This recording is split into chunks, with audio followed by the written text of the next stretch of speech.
여호와 우리 주여, 주의 이름이 온 땅에 어찌 그리 아름다운지요. 주의 영광이 하늘을 덮었나이다. 주의 손가락으로 만드신 주의 하늘과 주께서 베풀어 두신 달과 별들을 내가 보오니, 사람이 무엇이기에 주께서 그를 생각하시며 인자가 무엇이기에 주께서 그를 돌보시나이까. 어느덧 인생들의 형편처지 미래를 아시는 하나님께서 신실하신 은혜, 그 진리의 말씀, 풍성하신 사랑으로 인도하고 계심을 감사를 드립니다. 이 새벽을 허락하시고 우리 하나님을 의뢰할 수 있도록 귀한 은혜 베푸셨사오니, 그 하나님을 경외하고 말씀을 온전히 청종하는 이 백성들 되어지게 하여 주옵소서. 예수님 이름으로 기도하옵나이다. 아멘. 드디어 다니엘 기도회가 시작이 되었습니다. 첫 시간을 맞으면서 굉장히 감사했습니다. 기대도 되고요. 우리 스태프진들이, 운영진들이 포커스를 분명히 하고 있네요. 오직 하나님께 영광이 되도록 이 다니엘 기도회를 섬깁시다, 진행합시다. 이 내용을 딱 보면서 많이 안심이 되었습니다. 왜냐하면 이게 많이 모이고 지금 14,000교회가 넘는다고 그러죠. 많은 교회와 성도가 모이고 은혜가 강할수록 이 대적들과 방해 세력이 만만치가 않습니다. 온갖 이단 사설 별소리가 다 나올 텐데 그 모든 것들을 일식을 시키고 하나님을 향한 그 중심이 분명히 이번에도 큰 은혜를 받겠다, 이런 확신이 왔습니다. 그런데 이 귀한 천국 잔치에 더 많은 사람이 와야 될 터인데 사실은 지금 온라인은 어떤가 모르겠습니다. 오프라인이 제한도 받고 많지는 못하니까 마음이 좀 안타깝죠. 그래도 어제도 몇 분이 오셨는데 오늘 다시 한번 우리 기도하겠습니다.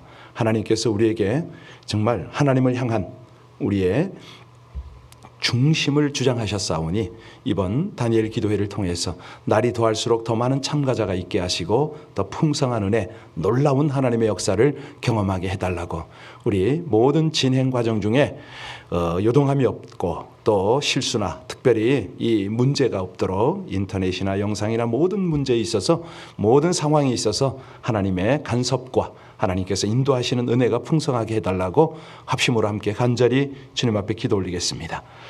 하나님 감사합니다. 주님을 찬양합니다. 양하로우신 우리 아버지 하나님께서 이번 다니엘 기도를 통해서 행하실 하나님의 놀라운 역사를 기대합니다. 아버지 하나님, 우리 하나님께서 참으로 14,000여 교회가 넘는 귀한 하나님의 교회들을 연합시키셨습니다. 십수만의 우리 성도들을 한마음으로 묶으셨습니다. 이 일을 통해서 하나님께는 영광이 되게 하여 주옵소서. 이 백성들 가운데는 기도의 불이 붙게 하여 주옵소서. 무엇보다도 갈망하는 모든 영혼들을 향하여 하나님의 구원의 역사, 우리 아버지 하나님의 놀라운 응답의 역사를 이루시기를 간절히 원합니다. 하나님의 일 진행되는 중에 모든 방송과 또 진행, 모든 부분 하나하나가 한결같이 순조롭게 되기를 간절히 원합니다. 모든 교회, 모든 상황, 모든 성도들의 그 형편과 처지를 아시는 아버지 하나님, 그 일들이 주 안에서 아름답게 진행되어지게 하여 주옵소서. 작은 교회, 시골 교회까지도 방송사고 없도록 하나님 은혜를 베풀어 주시고, 또 특별히 원거리 모든 거리에 있는 하나님의 백성들이 한결같이 사고나지 않도록 안전하게 은혜 가운데 이 다니엘 기도가 진행될 수 있도록 하나님 은혜 베풀어 주시기를 간절히 원합니다. 우리 미주 지역에도 더 많은 교회가 참여할 수 있도록 하나님 은혜 주시기를 간절히 원합니다.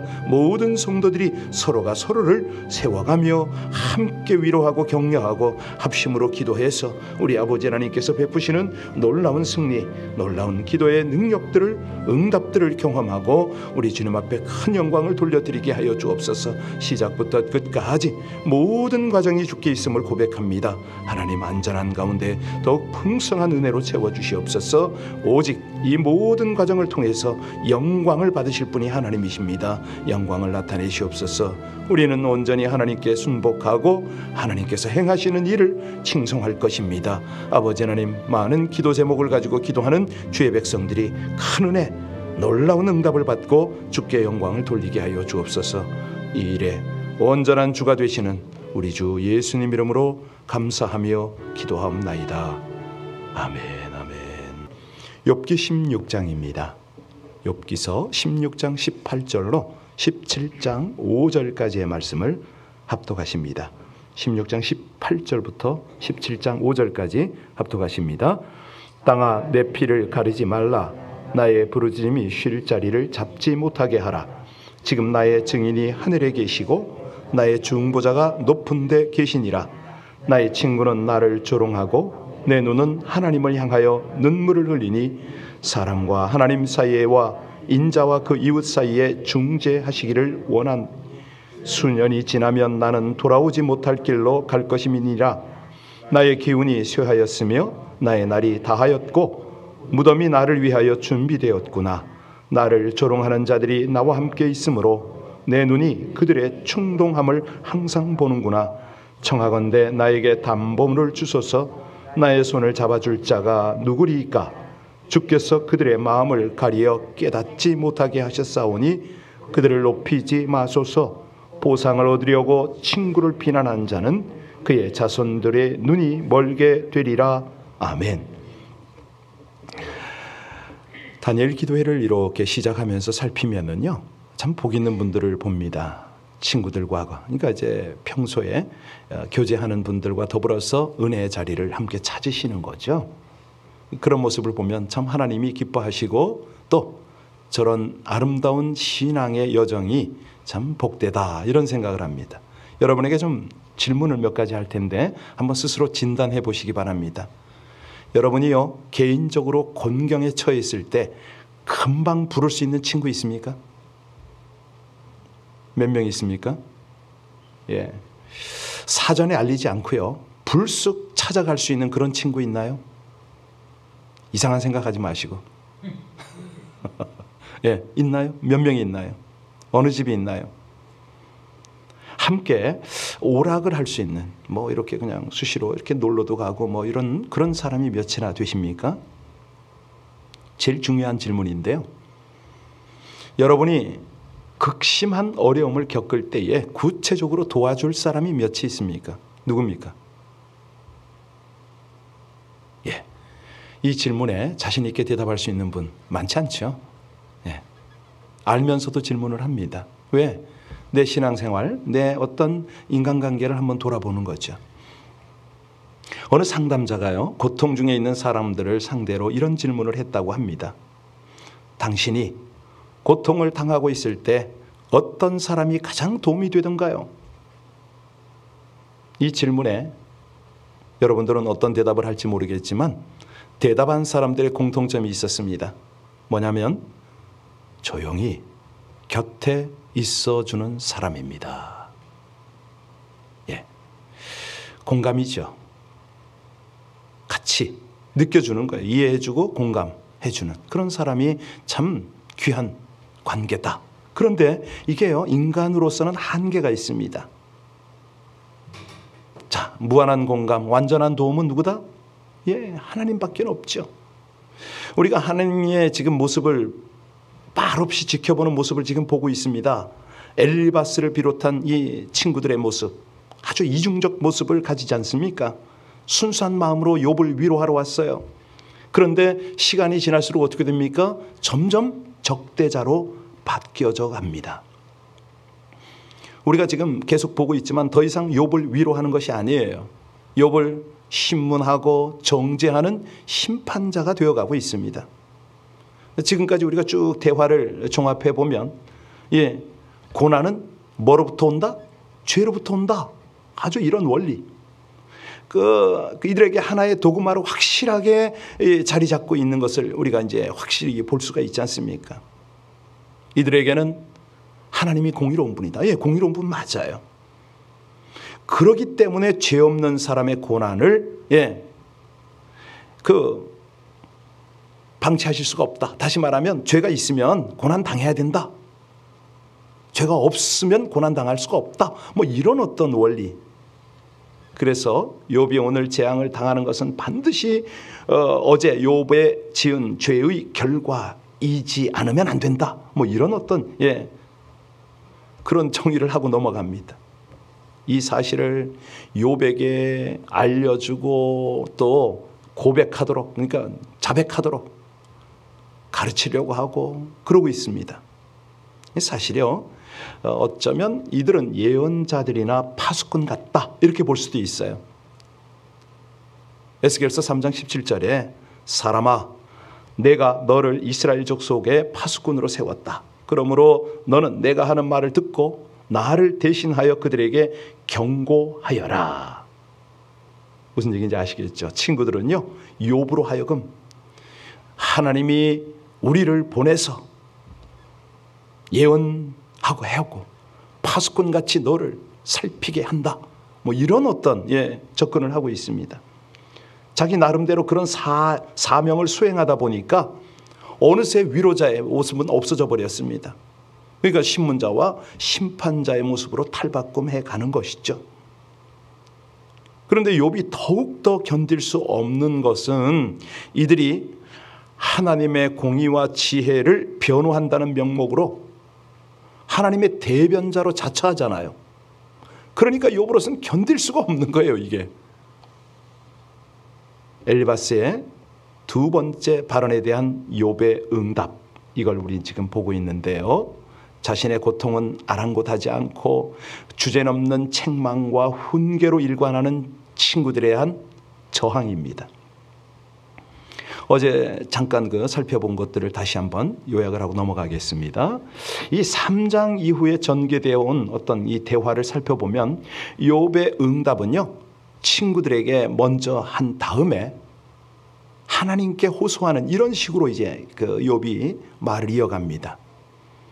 그런데 이제 16장, 17장에 나타난 엘리바스의 두 번째 발언에 대한 욥의 응답 조금 다르죠. 이 친구들에 대해서 간간히 언급하는 가운데 독백으로 결론을 맺기 전 주로 하나님께 말하는 그런 형식으로 이게 전개가 됩니다. 어제 2절, 3절을 보셨는데요. 욥은 친구들이 자신을 위로하기는커녕 공모자가 돼서 자기의 고통을 가중시킨다고 생각을 했잖아요. 그런 말 전부터 많이 들었다. 나를 위로한다고는 하지만 오히려 너희는 하나같이 나를 괴롭힐 뿐이다. 너희는 이런 헛된 소리를 끝없이 계속할 거냐? 뭐에 홀려서 이렇게 말끝마다 나를 괴롭히느냐고. 그런 어떤 독백을 합니다. 이걸 이제 번뇌케 한다. 개역 성경에는 그렇게 되어 있어요. 번뇌케 하는 안위자들. 우리 개역 개정에는 뭐라고 그랬냐면 재난을 주는 위로자들, 이렇게 표현을 했습니다. 여러분, 이 재난을 주는 위로자 이해가 되세요? 이거를 우린 모순어법이라고 그러잖아요. 서로 반대되는 단어를 결합시켜 가지고 어떤 그 삶의 부조리를 통렬하게 지적하는 그런 어떤 언어의 형식입니다. 여러분 한번 들어보세요. 침묵의 소리 말이 돼요? 안 되잖아요. 침묵과 소리가 어떻게 돼요? 각 깨끗한 혼란, 지독한 친절, 아니 이런 거요. 창조적 파괴, 그렇죠? 똑똑한 바보 이렇게 이런 것들을 모순어법이라고 그러죠. 여기 2절 3절에 보면 그걸 썼단 말이죠. 재난을 주는 위로자. 그러니까 이 상반된 생각, 상호 모순되게 표현해서 아이러니컬한 그런 상황을 아주 날카롭게 드러내는 그런 언어 표현이죠. 친구들은요, 욥을 위로한다고 갖가지 말을 쏟아놓는데 실상은 다 뭐만 안겨준다고요? 위로가 아니고 재난만 안겨준다 이 말입니다. 입에 발린 말로 욥의 아픈 마음을 후벼 팠다. 뭐 이렇게 우린 볼 수가 있죠. 그래서 6절을 보면요, 내가 아무리 말을 해도 이 고통이 줄어들지 않는다. 입을 다물어 봐도 이 아픔이 떠나지 않는다. 욥이 그런 얘기를 하잖아요. 재치 있는 표현이죠. 여러분, 우리가 극심한 고통을 당할 때요, 아무리 고함을 질러봐도 뭐 입을 꼭 다물고 침묵 속에 잠겨 들어가 봐도 아픔이 줄어들질 않아요. 웃어봐도 울어봐도 소리쳐봐도 뭐 입을 꼭 다물어 봐도 이게 아픈 데는, 저리는 데는 방법이 없는 거예요. 이건 겪어본 사람만이 아는 거죠. 지금 그 얘기를 욥이 친구들에게 전달하고 싶었습니다. 욥은요, 하나님이 자기를 인정사정 없이 다루는 그런 원수라고 묘사를 하고 있어요. 왜? 이렇게 해야 친구들이 이 처절한 고통을 조금이라도 이해하지 않겠나, 이런 마음 아닙니까? 그 8절 10절에 보면요, 주께서 나를 체포하시고 주께서 내 적이 되셨다고 이런 표현을 하네요. 예, 내가 지금 피골이 상접하다고. 이게 바로 하나님이 나를 친 증거 아니냐고. 여러분, 어떤 욥의 입장으로는 이게 도대체가 친구들이 나를 공감을 못 해주는 거예요. 하나님께서도 그런가? 지금 그러고 있는 거 아닙니까? 친구들이 나에게 도움을 못 준다는 거예요. 하나님이 왜 도움을 안 주냐고 지금 그러고 있는 겁니다. 12절로 14절을 보면 군사적 용어까지 동원해 가면서 하나님께서 나를 얼마나 가혹하게 공격하는가, 관역을 삼아서 화살을 날린다, 뭐 이런 표현이 거기 있잖아요. 이제 오늘 18절을 한번 볼 텐데요. 우리 같이 18절 한번 볼까요? 같이 다시 한번 봉독합니다. 땅아, 내 피를 가리지 말라. 나의 부르짖음이 쉴 자리를 잡지 못하게 하라. 그러니까 욥이 지금 당하고 있는 이 부당한 고통을 하나님께 이제 증언해 달라고.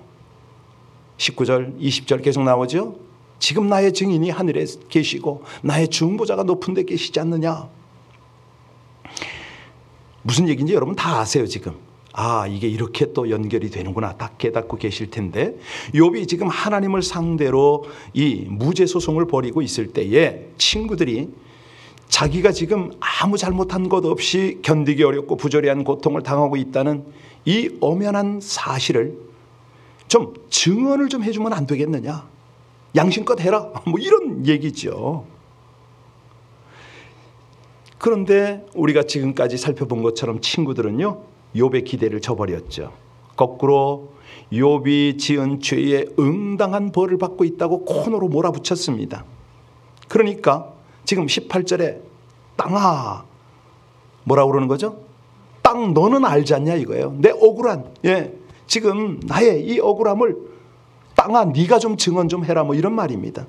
이 억울한 고통을 숨기지 말아달라고. 이 내 부르짖음을 이게 이제 산산조각이 나지 않도록, 흩어지지 않도록 그 절규를 하고 있는 거예요. 19절 20절 다시 한번 봉독합니다. 지금 나의 증인이 하늘에 계시고 나의 중보자가 높은 데 계시니라. 나의 친구는 나를 조롱하고 내 눈은 하나님을 향하여 눈물을 그렸습니다. 눈물이 나올 수밖에 없는 거죠. 아무도 내 고통을 알아주지 않고 도와주질 않으니까 억울한 고통 때문에 눈물밖에 흐를 게 없다. 그러니까요, 하늘에 내 증인이 계신다. 누굽니까? 예수 그리스도잖아요. 아니, 욥이 예수를 봤나요? 아나요? 이렇게 됩니다. 이렇게. 그러니까 깊은 고통과 절망 속에 누구도 몰라줄 때는 하나님을 의지하잖아요. 그러면 하나님께서 무언 중에 그 공감하심을 이렇게 영원히 알도록 하시는 거예요. 여기 욥은요, 하나님이 자기를 부당하게 핍박하시는 원수 같은 하나님인 동시에 결정적 순간에 자기를 변호해 주실 분이다, 이걸 고백을 합니다. 어떻게 알았어요? 하나님이 주신 영원히 아는 거죠. 자, 우리가 이 말씀을 읽으면 읽을수록 자꾸 예수님을 연상하게 되잖아요. 그죠? 예수님은 우리의 중보자가 되십니다. 우리의 사정을 공감하십니다. 우리의 억울한 사정을 하나님께 증언하고 변호해 주십니다. 욥도요, 지상에서 자기의 무죄를 입증해 주고 결백을 어떤 변호해 줄 수 있는 그런 증인을 찾았지만 없는 거예요. 그렇게 친하다는 친구들이 단 하나도 공감이 안 돼, 도움이 안 돼. 그러니까 자기에게 돌아오는 것은 조롱뿐입니다. 결국 이제 17장 3절 한번 보세요. 뭐라고 그랬습니까? 17장 3절을 보겠습니다. 같이 봉독합니다. 17장 3절 시작. 청하건대, 딱 제가 화면을 의지하는데, 청하건대 나에게 담보물을 주소서. 나의 손을 잡아줄 자가 누구리까? 욥은요, 자신의 보증이 되어줄 분은 주님 한 분밖에 없다고 확신을 했습니다. 그러니까 결국은 하나님께로 돌아가는 겁니다. 주님께서 친구들의 마음을 마비시키셔서 다시는 욥에게 우쭐대지 못하게 해달라. 뭐 이런 이유도 여기 있는 거죠. 그 옛 격언의 마지막 그 5절에 보면 뭐라고 그랬습니까? 5절 보고 돌아올까요? 5절 같이 그렇죠. 5절입니다. 보상을 얻으려고 친구를 비난하는 자는 그의 자손들의 눈이 멀게 되리라. 보증은요, 이 경제적 행위잖아요. 손해보지 않도록 함부로 할 수 있는 것이 아닙니다. 그러니까 친구들이요, 이 욥의 무고한 고난에 대해서 보증서기를 꺼려하는 이유도 혹시 낭패당할까 봐, 잘못 끼어들었다가 뭐 이런 두려움이 있는 거죠. 친구들이 마치 돈에 눈이 멀어서 친구를 버리는 사람처럼 손해보지 않으려고 이 욥의 무죄함을 증언하지 않으려 한다. 뭐 이런 거 아닙니까? 결국 보증 삼을 사람은, 보증 삼을 분은 하나님밖에 없다는 거죠. 친구들의 이 이기적이고 약삭빠른 처신, 그러잖아요. 우리가 아까 제가 질문했지만 여러분 가장 위기 어려울 때 누구를 찾아갈 수 있습니까? 너 친구 있습니까? 라고 여러 번 여쭤봤는데 그 함부로 그렇게 하지 않습니다. 손해보지 않으려고 그러죠. 욥의 보증이 되지 않으려는 행위, 그 대가를 치를 수밖에 없다, 이런 뜻이 되겠는데요. 여러분, 아까 우리는 재난을 주는 위로자, 이걸 잠깐 살폈잖아요. 가슴에 와 닿습니까? 그러니까 이거는 뭐냐면 이렇게 사기꾼, 이렇게 말 허울 좋은 사기꾼, 이렇게도 연결이 됩니다. 우리가 신앙생활하면서 성도들을 위로한다는 명목으로 이 말 저 말 내뱉다가 실제로는 더 큰 고통을 가중시키는 일이 있었죠. 있습니다. 어설픈 지식, 쓸데없는 우월감으로 고통당하는 이웃을 신문하고 정죄한 적은 있었을 겁니다. 그저 겸손히 상대방의 아픔을 나의 아픔으로 알고 따뜻하게 품어주고 그냥 말없이 옆에 있었으면 얼마나 좋았을까요? 오늘 이 욥과 그 친구들의 모습을 보면서 말없이 지금 그 모든 상황을 공감하고 계시는 하나님 느껴지세요? 하나님 그러고 계시잖아요, 지금. 우리에게 이런 어떤 무언의 교훈을 지금 던지고 계시거든요. 욥의 친구들은 욥이 당하는 고통의 실제적 경험이 아닌 인과율이라는 낡은 도구마, 이데올로기의 입장에서 말을 걸기 때문에 욥에게는 전혀 도움이 되질 않습니다. 자, 욥이 그토록 찾은 목말라 하는 이 증인, 변호자 어디 있다고요? 그분이 어디 있습니까? 바로 예수 그리스도, 그분이잖아요. 사실은요, 우리 예수님도 아무 죄도 없이 부당한 고통을 당하실 때에 누구도 옆에서 그를 변호해 주거나 도와주는 사람이 없었어요. 제자들까지도요. 그래서 결국은 나의 하나님 왜 나를 버리시나니까 절규까지 했는데 그 하나님이 끝까지 침묵을 하셨어요. 그런데 그분만큼 공감해 주신 분이 없다는 거죠. 하나님만이 우리 주님의 무죄성을 변호해 주셨다는 거죠. 그러니까요, 욥과 같이 부조리한 고통을 겪으신 우리 주 예수님이시기 때문에 우리가 억울한 일을 만나서 정말 마음 쓰려하고 속으로 겉으로 하염없는 눈물을 흘릴 때에 임마누엘이 되어주신다는 겁니다. 우리 하나님 그 사이에서 중재자가 되어서 우리를 변호해 주신다는 거죠. 문제는 우리가 실감을 못해요. 어느 날 소년이요, 엄청나게 큰 돌을 한번 옮겨보려고 애를 썼습니다. 돌이 꿈쩍도 안 해요. 그걸 옆에서 보고 있던 아빠가 한마디를 합니다. 얘야, 너 힘을 다 동원 한번 해봐라. 이 아이가 기합을 넣고 엄청나게 매달려봐도 요지부동을 안 합니다. 그래서 아빠가 옆에서 물었어요. 너 모든 힘을 다 사용했니? 그러니까 이 소년이 그렇다고. 그때 아빠가 뭐라 그러는지 아세요? 아니야. 너는 네가 쓸 수 있는 모든 힘을 다 사용하지 않았어. 넌 아직까지 이 아빠의 도움을 구하지 않았잖아. 우리가요, 어떤 인간관계도 그렇고 내 인생도 그렇고 해결할 수 없는 큰 무거운 짐들을 어떻게 스스로 해결해봤다고 길을 쓰고 있는 건 아닌지 모르겠습니다. 가장 손쉬운 방법, 그걸 우리가 놓치고, 여기요 욥의 간절한 기도를 보았는데 그 속에 보면은 하나님께서 우리에게 은혜로 베풀어 주신 놀라운 복을 우리가 놓칠 수가 있어요. 고난 중에는 말없이 공감하는 그분을 집중해야 되고요, 정말 완전하게 도우실 수 있는 그분을 붙들어야 된다는 거죠. 그분의 도움을 요청해야 된다는 거죠. 하나님은요 우리의 억울한 사정을 잘 아십니다. 모든 문제를 해결하실 수 있는 전능자이십니다. 모든 상황 가운데 그분을 신뢰하고 그분을 의뢰하면은 정말 무한한 공감으로 완전하게 도우시는 하나님을 체험하고 그분의 구원으로 인하여 마침내 독수리같이 힘차게 비상할 줄로 믿습니다. 기도하시겠습니다.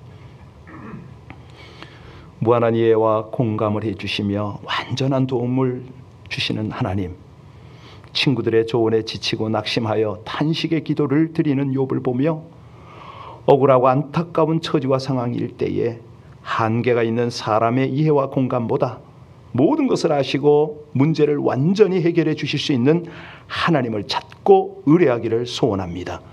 가장 근본적인 죄를 해결해 주시고 구원을 얻게 해주신 예수 그리스도의 중보와 보증을 따라 믿음으로 모든 문제를 하나님께 아뢰일 때에 우리를 사랑하시는 하나님의 완전하신 도움을 경험함으로 두려움을 떨쳐버리고 독수리같이 힘차게 비상하게 하여 주옵소서.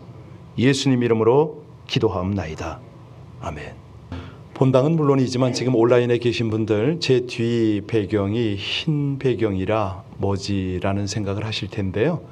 본당에는 대형 스크린이 설치가 되어 있습니다. 왜냐하면 다니엘 기도회의 생동감, 현장감을 살리려고 투자 좀 한 겁니다. 그래서요, 여러분들이 온라인으로 참석해도 은혜가 되시겠지만 본당에 오시면 더 큰 은혜 있는 거 아세요? 어제 아침에는요, 하나님께서요 어떤 귀한 손길을 통해서 마라탕을 먹여가지고 힘을 바짝 내게 하시더니 저녁에는 더 일찍 오면은 컵라면도 막 준비해놓고 그러셨어요. 주변에 많이 홍보해서 함께 했으면 참 좋겠습니다. 방금 전에 찬양했던 거 기억하세요? 마음속에 시험을 받을 때, 뼈아픈 눈물을 흘릴 때 주께서 그때도 함께 하십니다. 괴로운 날이나 기쁜 때나 무한하게 공감해 주시고 완전하게 도우십니다. 우리 그 하나님 앞에 아침에 간절히 주여, 낮은 소리 하시고, 여러분 가정에서도 하셔야 됩니다. 주여 하세요. 왜냐하면 입을 여실 때 영이 열립니다. 그래서 작은 소리로 같이 합심으로 간절히 하나님 앞에 기도 올리겠습니다. 우리 작은 소리로 주여 한번 부르고 오늘 같이 깊은 기도로 들어가겠습니다. 주여. 존귀하신 아버지 하나님, 하나님의 은혜, 하나님의 인도를 감사를 드립니다. 신실하신 아버지 하나님께서 우리와 함께 하시고 우리의 형편 처지를 다 공감하심을 다시 한번 우리에게 각인시켜 주심을 감사를 드립니다.